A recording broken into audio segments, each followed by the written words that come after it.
In today's video, I'm going to teach you how to create an outbound change set. This essential skill will empower you to deploy customizations from one Salesforce org to another seamlessly, ensuring a smooth transfer of configurations or codes you've worked on. So, let's dive right into the steps and get you up to speed on this important process. To start, the first thing we need to do is log into Salesforce. Once you're in, we need to head over to the Setup area. This is your main hub for customizing and managing your Salesforce environment. When you're in Setup, you'll see a search bar at the top. It's a handy tool when navigating through numerous setup options. Type Outbound Change Sets into the search bar. This will take you straight to the area where you can create and manage your change sets, which are basically containers that hold customizations. Now, once you're on the Outbound Change Sets page, you'll want to click on the New button. This action will allow you to create a new change set. At this stage, you'll be prompted to enter a name and description for your change set. Make sure the name is descriptive enough so you can easily identify it later, especially if you're handling multiple change sets. Adding a detailed description is also helpful for anyone else who might be working on this change set with you, providing context about what this change set is for and what it contains. After you've named and described your change set, the next step is to click on Save.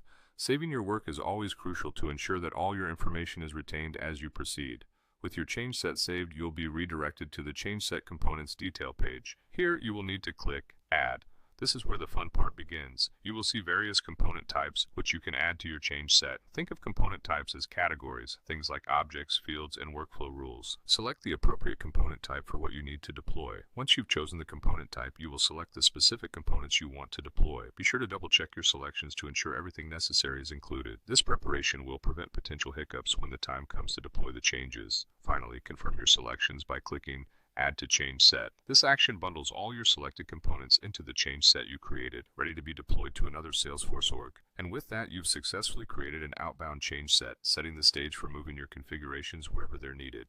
That wraps up our guide to creating an outbound change set in Salesforce. Thank you for watching, and I hope you now feel more confident in managing your Salesforce environments. Don't forget to subscribe for more helpful Salesforce tips and tutorials. See you in the next video.